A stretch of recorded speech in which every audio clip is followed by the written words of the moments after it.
శ్రీ గురుభ్యో నమ. గురు బ్రహ్మ గురు విష్ణు గురుదేవ మహేశ్వర గురు సాక్షాత్ పరబ్రహ్మ తస్మై శ్రీ గురవే నమ.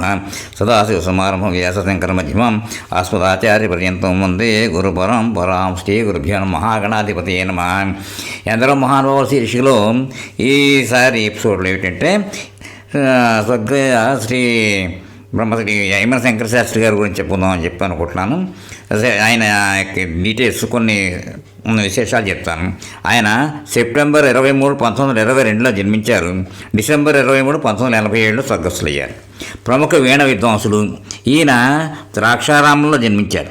ఆయన తాతగారైన సుబ్బరాయ శాస్త్రి గారు, తండ్రి అచ్యుతరామ శాస్త్రి గారు కూడా గొప్ప వీణ విద్వాంసులు. అచ్యుతరామ శాస్త్రి గారు పాత పద్ధతిలో వీణను సితార్లాగా నిలువుగా పెట్టుకుని వాయించేసేవారు. మంగళంపల్లి బాలమురకృష్ణ చిన్న వయసులో కచేరీ చేస్తున్నప్పుడు అప్పుడు ఫోటోలో పక్క వాయిద్యం వాయించిన ఖమ్మంపాటి అక్కాజీరావు ఇదే పద్ధతిలో వీణ పట్టుకోవడం కనిపిస్తుంది. శంకరశాస్త్రి తండ్రి వద్దనే వీణ నేర్చుకున్నారు.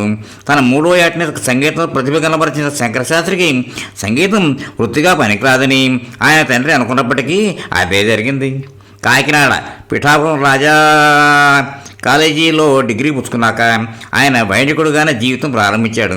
1940లో తిరుచి రేడియో కేంద్రంలో మొదటగా వీణ కచేరీ చేశాక ఆయనకు పేరు లభించసాగింది. జననం 1922 సెప్టెంబర్ 23 ద్రాక్షారామం, ఆంధ్రప్రదేశ్. మరణం 1947, ఏజ్ 65 సంవత్సరాలకి. వృత్తి వీణ ప్లేయరు, వాయిద్యాలు వీణ. అది ఈయన చెప్పాను కదా, వాళ్ళ నాన్నగారి నేర్చుకున్నారు ఉంది, వీణానాదం ఉంటుంది. ఇది ఈయన విధానం ఎవరికి అనుకరణగా ఉండదు. ఈయన శంకర శాస్త్రి గారు వీణానాదంలో అతి సున్నితంగాను అతి గంభీరంగాను 2 విధాలుగాను ఆయన వీణానాదం ఉంటుంది. వీణ మీదే గిటారు, సితారు, గోటు వాయిద్యాలను పలికించేసేవారు. భారతదేశంలో కాంటాక్ట్ మైక్ను మొదటగా వీణకు వాడి వీణానాదంలో నయాగరాలు తెచ్చిన మొట్టమొదటి వైదికుడు ఈమన శంకర శాస్త్రి గారు. లలిత సంగీతం, శాస్త్రీయ సంగీతం రెండింటిని ఒకదానిలో ఒకటి సమ్మిళితం చేసిన ఘనత శ్రీ శాస్త్రి గారిదే.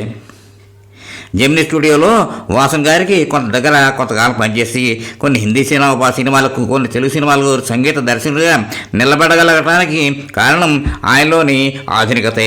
ఆ తర్వాత ఆకాశవాణి ఢిల్లీ కేంద్రాల్లో ఉద్యోగ బాధ్యతలు నిర్వర్తించారు. కేవలం తాను నేర్చుకుని కర్ణాటక సంగీతం కీర్తనలు మాత్రం వాయించకుండా లౌకిక ప్రపంచంతో కూడా తన సంగీతాన్ని అనుసంధానించారు. తర్వాత ఈ అన్ని విభాగాల సంగీతంలో గమక రీతులను తోడు 27 రీతులను సృష్టించిన సృష్టికర్త శాస్త్రి గారు. తర్వాత ఆయన సత్కారాలు చాలా లభించారు. విమానం ఎక్కడుంటే చాలా భయం. అందువల్ల ఆయన ఎన్నిసార్లు విదేశాల నుంచి ఆహ్వానం వచ్చినా తిరస్కరించారు. చివరికి 1970వ సంవత్సరం దశకంలో ఫ్రాన్స్ వెళ్ళి కచేరీలు చేశారు. అక్కడ వారు ఎంతో సంబరపడిపోయారు. కాన్సర్ట్ ఆఫ్ ద సెంచరీ అని పత్రికలు ప్రశంసించాయి. ఇతనికి యాసిన్ రాష్ట్రం అవార్డు అంతర్జాతీయ ఖ్యాతిని తెచ్చిపెట్టింది.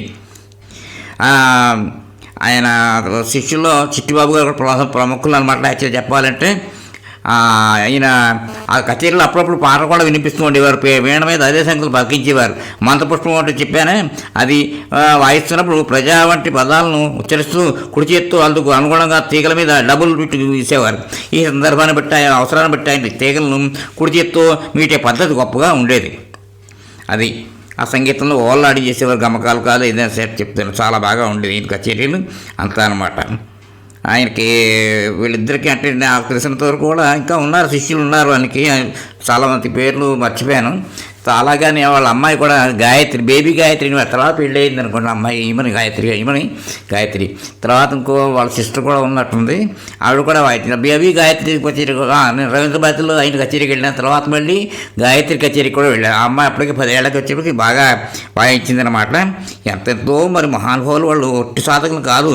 కేవలం తన కోసం అట్టు పెట్టుకోకుండా మంచి శిష్యుడు తయారు చేసుకున్నాడు. చిట్టిబాబు గారు కూడా గురువు నుంచి శిష్యుడు అయిపోయారు. ఆయన కూడా ఇద్దరు కూడా. ఆయన పబ్లిక్ కచేరీ విన్నాను, ఈయనది విన్నాను. ఇంకా ఎంత సంతోషంగా ధన్యుడిని ఒకగా చెప్పాలంటే.